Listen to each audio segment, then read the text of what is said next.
explosion. Talk about what that role has been for you guys and why it's occurring right now.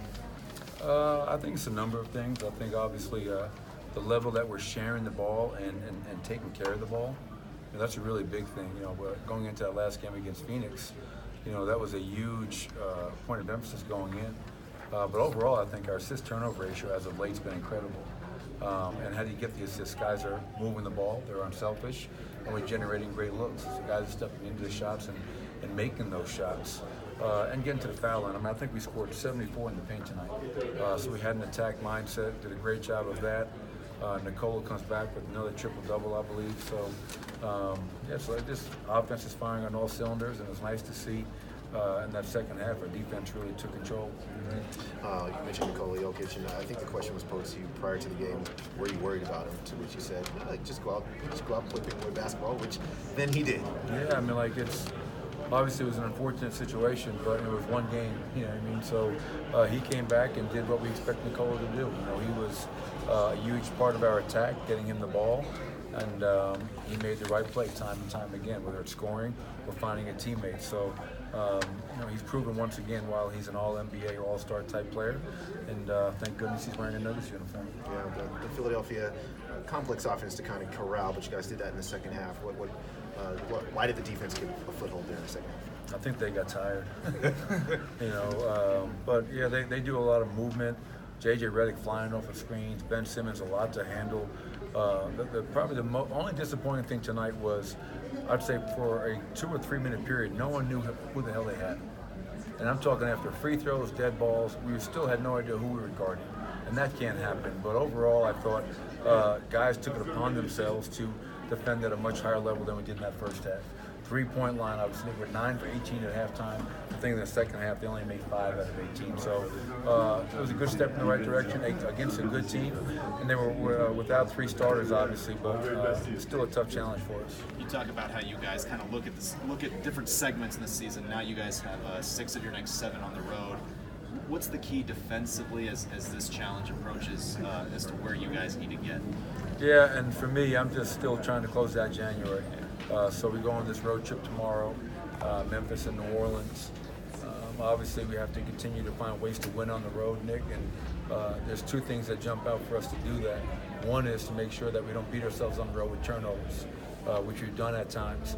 And the second more important thing is bring a defensive mindset.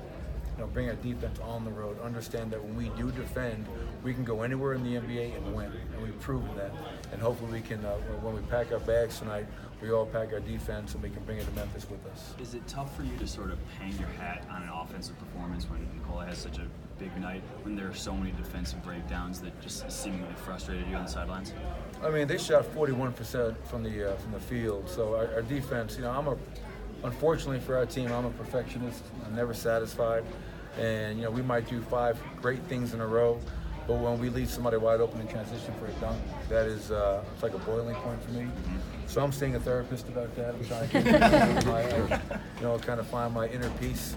But I think we did some good things tonight, especially in that second half. And that's our greatest challenge, Mike, is to stop being a team that defends for a quarter or a half or 3 quarters and to do it as close to 48 minutes as possible. Not easy. Teams are really good in the NBA and they can score at high levels. But we did it earlier, and last couple of games we've been a lot better defensively, and hopefully that continues moving forward. With the performance tonight, it's hard for me to believe Nikola Jokic is not on the starting All-Star team. Just another amazing night. Is it hard watching this and not seeing him on the team as a starter? No, I'm not worried about any of that stuff, to be honest. Nikola will get his due. I have no doubt about that. We continue to win and win at a high level. He'll get his due. He'll be an all-star. If he's not an all-star, there should be an investigation. But the great thing about it is Nikola doesn't care. Are we winning games? He's happy. And he knows that right now we're second best team in the Western Conference in this moment, and he's a big part of that. And he takes a lot of satisfaction in that. But all the other stuff is going to come if we continue to win, if we become a dangerous team in the playoffs. But we all right here in this circle understand who he is and how good he is. And I think at some point in time, everybody else in the NBA will come to realize it as well. Nicole will tip it to himself 3 or 4 times on some of those rebounds. Have you ever seen a guy just be able to do that like that, just so good with his hands and keep the ball? Yeah, Moses Malone did it at a high level. Zadrunas Ilgauskas, who I coached in Cleveland, would do the same type of thing, just keep it alive and tip it until he could go up there and get control of it and then make the right play. And the great thing about it is, Nicole is not the most athletic guy, but he's highly intelligent, and he's really big and he's really long. And he has that ability to keep that basketball alive like he did tonight and like he's done throughout the season. It seemed like Will Barton was in full control tonight, especially as the point guard in that starting unit. What did you see from him in terms of just being comfortable on the floor? Yeah, it's so kind of threw him a curveball.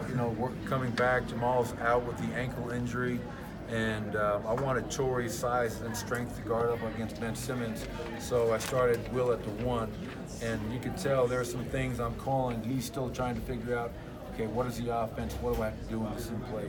And that's not his fault, that's my fault. I put him in a tough position, but you can see his confidence growing. He's very vocal out there, which I love to see. He's running his team. He's vocal in the huddles. And for Will, it's always a battle of when to look to score and be Will Barton, and then when to be a facilitator, playmaker, the guy who runs his team.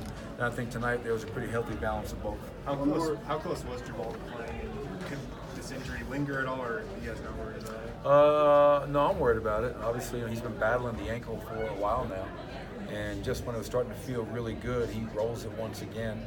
I saw it this afternoon. It is really, really swollen.